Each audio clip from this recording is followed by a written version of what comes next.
Julie, explique-moi en quoi consiste l'école d'autonomie affective puis ton rôle spécifique là, au sein de l'institution. Bien, moi, mon rôle, je vais commencer par ça. En fait, je suis cofondatrice de l'École d'autonomie affective. Ça fait 4 ans qu'elle fonctionne à Montréal. Ça va très bien, puis on a beaucoup, beaucoup de cours. Puis en fait, ça marche par, comment on appelle ça, bouche à oreille. Les gens qui ont suivi la formation trouvent que ça a vraiment amélioré leurs conditions de vie, donc ils en parlent à plusieurs.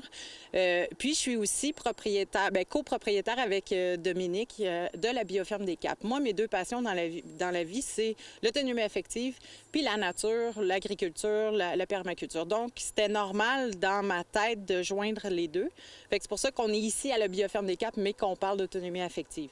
L'autonomie affective, dans le fond, ce que c'est que ça éduque les gens. Dans le fond, c'est qu'on renseigne les gens sur le rôle de leur corps affectif, émotif, puis cognitif.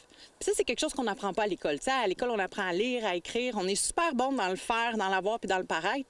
Mais au niveau de quoi faire quand on se sent mal, ça, on n'est pas super habile.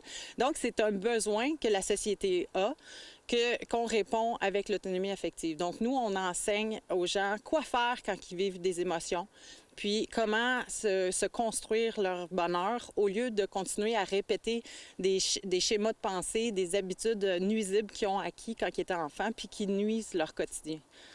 Est-ce qu'il y a un volet plus théorique puis un volet pratique également? Oui, à l'autonomie affective à Montréal, c'est dans une salle de classe, donc il y a de la théorie.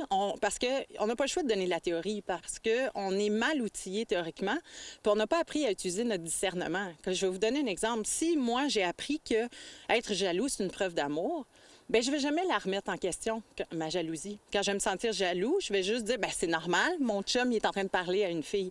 Alors que c'est pas ça du tout. La jalousie, c'est une preuve flagrante de manque d'estime de soi. Donc, il faut absolument donner de la théorie. Et puis après, on fait de la pratique parce que c'est bien beau tout savoir dans sa tête. Puis la preuve, c'est qu'il y a plein de monde qui lisent plein de livres, il y a la pop psycho et tout, puis on se sent toujours aussi mal, aussi vide, on est toujours dans nos mécanismes de compensation. Donc, il faut que ça passe de la tête au cœur. Puis ça, c'est par la pratique. Donc, à Montréal, on fait de la théorie et de la pratique dans le cours. On offre, des cours intensifs, puis des cours plus d'initiation. Mais ce que l'autonomie affective enseigne, c'est de se responsabiliser de répondre à ses besoins de ses corps affectifs, cognitifs et émotionnels pour être en mesure de prendre soin de toutes les dimensions de son corps parce qu'on est un tout. On ne peut pas juste s'occuper, mettons, de son alimentation puis penser qu'on va bien aller. Surtout si on stresse sur qu'est-ce qu'on mange pour être bien, le stress, il va te nuire. Donc, en s'occupant de ces 3 corps-là, on s'assure de prendre soin de tous ses besoins.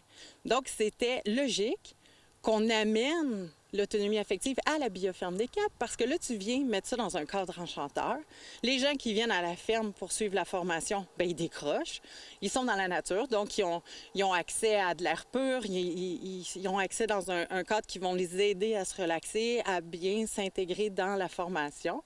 Puis, on a aussi vu que la bioferme s'occupe des 5 facteurs environnementaux de la santé. Bien, on a le volet alimentation. Fait que les gens qui viennent faire la formation vont aussi préparer les repas hypotoxiques avec nous puis les déguster. Donc, il y a ça vient compléter l'offre. C'est beaucoup plus intéressant, tant qu'à moi, qu'à être en deux. On est dans le concret. Oui, c'est ça. Donc, c'est un lieu, la nature, qui se prête vraiment à ces enseignements-là. Ça va vous permettre à l'école justement de vous élever à un autre niveau? Bien, c'est que autant l'autonomie affective que la Bioferme des Caps prône de prendre soin de toutes les dimensions de l'être humain. Donc, là, c'est qu'on a l'opportunité, vu que c'est un projet que je participe aussi, la Bioferme, bien, de tout mettre ça ensemble. C'est beaucoup plus complet. Ben oui. Donc, les cours, comme les cours qu'on va offrir à partir de septembre, c'est un samedi par mois pendant 10 mois. Puis là-dedans, on va faire 5 heures d'autonomie affective, autant de la théorie que de la pratique. Et on fait 2 heures de plein air, mais tu sais, avec tout plein d'activités. Le but, c'est de montrer qu'est-ce qu'on peut faire pour prendre soin de notre corps, pour profiter des bienfaits de la nature. Fait qu'il va y avoir de la sylvothérapie, on va faire du cardio-forêt. On va reprendre toutes les activités que la Bioferme offre, mais encore plus, on va aussi leur faire expérimenter des soins holistiques. Moi, je suis réflexologue de formation, donc il y a aussi la réflexologie qui vont connaître. On va faire de la méditation en forêt. Il y a plein de beaux spots où on peut méditer. Puis, il va y avoir 1 heure aussi que ça va être sur l'alimentation hypotoxique. Donc, ça va être vraiment une offre complète. Nous, on veut vraiment se positionner comme centre holistique.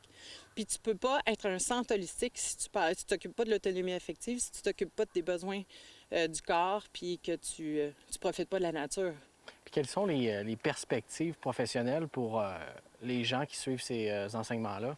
Bien, ici, à la ferme, là, c'est vraiment une initiation. Donc, les gens vont venir juste parce que, bien, juste, parce qu'ils veulent être mieux, parce qu'ils se disent, ça m'arrive des fois le soir, quand je me couche, de dire « Ouais, c'était pas une super journée aujourd'hui. » Moi, c'est pour une culture personnelle. Bon, c'est sûr que l'offre à Montréal est beaucoup plus grande. On a 3 volets. Puis au terme du 3e volet, la personne peut être formatrice à l'école. Puis elle peut aussi commencer des stages pratiques pour devenir accompagnateur. Fait que c'est sûr qu'à Montréal, ça va beaucoup plus loin.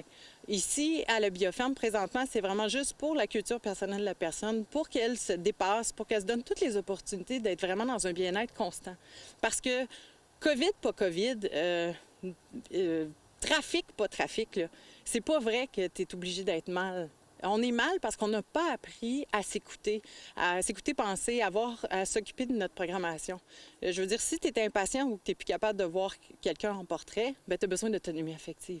Si tu penses que si tu pars pas dans le sud 1 semaine par année, que si tu peux pas le faire, tu es mal, tu as besoin d'autonomie affective. Si tu as besoin absolument de faire du sport pour te sentir bien, bien, tu es en compensation. Donc, c'est vraiment un besoin. Il y en a qui le savent, il y en a qui ne le savent pas, mais nous, on est là pour répondre à ce besoin-là. Donc, c'est vraiment des enseignements qui peuvent permettre aux gens d'améliorer leur qualité de vie au quotidien? Au quotidien, et c'est très concret. C'est sûr que nous, on enseigne. Je veux dire, je vais vous apprendre à pêcher, mais là, après ça, si vous ne mettez pas en pratique ce qu'on vous enseigne, ça va rester au niveau mental, ça ne passera pas de la tête au cœur. Fait que c'est sûr que les gens qui vont participer à ces formations-là, ils ont une implication personnelle. Il va falloir qu'ils fassent leur processus en 3 étapes. Mais si elles le font, bien, c'est sûr qu'elles vont voir une modification de leur quotidien. C'est certain parce que tu peux pas... Si tu as un mental qui t'accompagne, qui construit ton bonheur, bien, tu peux être bien n'importe où. Parce que l'autonomie affective t'enseigne à fleurir ou t'aider planter. Ça veut dire que tu peux être heureux indépendamment de qui est devant toi, indépendamment de ce que tu fais dans la vie, indépendamment de ce qui se passe. Parce que tu comprends que le bonheur, il est entre les 2 oreilles, puis qu'il n'y a rien à voir avec l'extérieur. Bien, merci beaucoup pour l'entrevue. Julie, est-ce qu'il y avait d'autres informations que tu aurais aimé partager aux téléspectateurs? Peut-être leur partager quand ça va commencer, ces En septembre. En septembre? En septembre, on a de l'autonomie affective ici holistique. Fait que c'est vraiment un samedi, puis j'encourage le monde à le faire. C'est vraiment une belle expérience. Après ça, moi, je fais aussi de la formation à distance. Donc, c'est une offre de 1 soir par semaine pendant 10 soirs, 10 semaines, dans le fond. Puis, ça vaut la peine aussi. Tu sais, quelqu'un qui se dit, bien, je sais pas c'est quoi l'autonomie affective, mais je serais curieux de voir si ça peut améliorer mes conditions de vie. Bien, on offre ça. Puis, moi, je parle vraiment d'expérience parce que j'ai commencé l'autonomie affective en 2004. Puis, j'en récolte les fruits, là. C'est incroyable. Fait que j'offre ça mon souhait, c'est que tout le monde intègre ça dans sa vie. Hey, merci beaucoup. Bien, ça me fait plaisir, Thomas.